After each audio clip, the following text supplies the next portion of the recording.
আসসালামু আলাইকুম। আশা করি সবাই ভালো আছেন। তো মানিকগঞ্জে আমাদের আরসিসি লাইনের কাজ করছে মুকিল এবং মোস্তফা। তো কিভাবে কাজটা করছে, আরসিসি লাইন করার সময় এই ব্যাপারগুলো খেয়াল করা খুবই জরুরি। তো মুকিল আর মোস্তফা কাজটা করছে, আপনারা দেখেন কতটুকু যৌক্তিক ভাবে করা হয়েছে। আর এইভাবে করলে অবশ্যই ক্যারেক্ট করবে না, লাইনের কোনো সমস্যা হবে না। তো দেখেন কিভাবে করছে।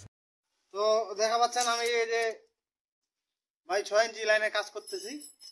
তো এই যে আমার লেভেলের দাগ, ঠিক আছে মোস্তফা ভাই? এটা কিন্তু আমার লেভেলের দাগ। তো এখন লেভেল লেভেল থেকে যে আমার নিচের এই যে টপটা আছে, কত আছে? এই যে নিচে নিচে এখানে আছে আমার 27 ইঞ্চি। ঠিক আছে, এই 27 ইঞ্চি আমি নিচে এদিকে আসেন, 27 ইঞ্চি আমি কিন্তু এই জায়গায় সুতা বাঁধে দিছি। কত বান্দিলেন? সুতা বাঁধে দিছি, এখন আসেন সুতা বাঁধে দিছি। আসেন।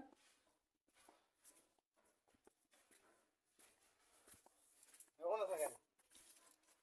এটা কিন্তু আমার লেভেলের দাগ, ঠিক আছে? এখন এখান থেকে আমি যে এই সুতাটা বাঁধছি, এটা এখানে কত আছে এটা দেখি। এখানে আছে আমার 28 28 কেন? 28 ইঞ্চি।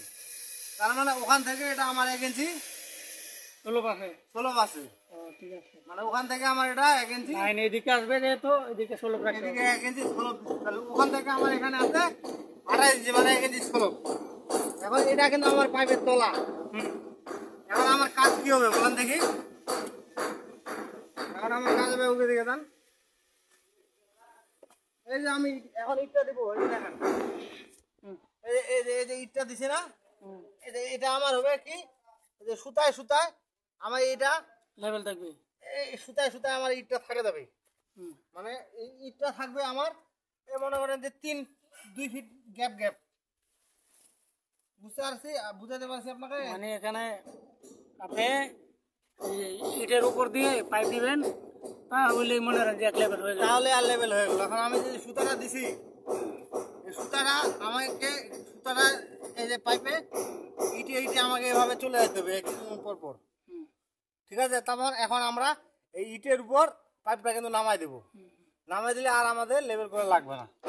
তো আমরা কিন্তু এভাবে কাজ করি। আপনারা কিভাবে কাজ করেন আমি সে জানি না ভাই। আমরা তো এই স্পিড লেভেল দিয়া মাপে মাপে স্লোপ করে নিয়ে যায়। আর এই ওয়াটার লেভেল দেবে ইয়া করলে এই বিম দেয়া আছে না, এই 10 ফিট 5 ফিট দূরে দূরে ওয়াটার লেভেল করে দাগ দিয়ে তুই দেই। আরেকবার আমার মন চাইলে এই দাগ দাগকে মেজারমেন্ট ধরে 1 ইঞ্চি হাফ ইঞ্চি ডাউন করে দেই, অথবা স্পিড লেভেল করে নেই। আচ্ছা, এখন এখন কথা আছে যে আমি যদি এভাবে পাইপটা দেই, হ্যাঁ এই ইটটা যদি দেই, হ্যাঁ আমার কিন্তু পাইপ আর ডাবে যাওয়ার সম্ভাবনা নাই। না। এখন আমি 2 ফুট পর পর একটা করে ইট বিছায় চলে যাব, ঠিক আছে? তো ঠিক আছে, ধন্যবাদ। হ্যাঁ ওকে ঠিক আছে। কাজের তো কোনো শেষ নাই, সবভাবে যার যেভাবে সুবিধা সেভাবে কাজ করে নাকি? আপনাদের কাজটা কেমন লাগলো অবশ্যই কমেন্ট বক্সে জানাবেন। আচ্ছা ওকে, ধন্যবাদ।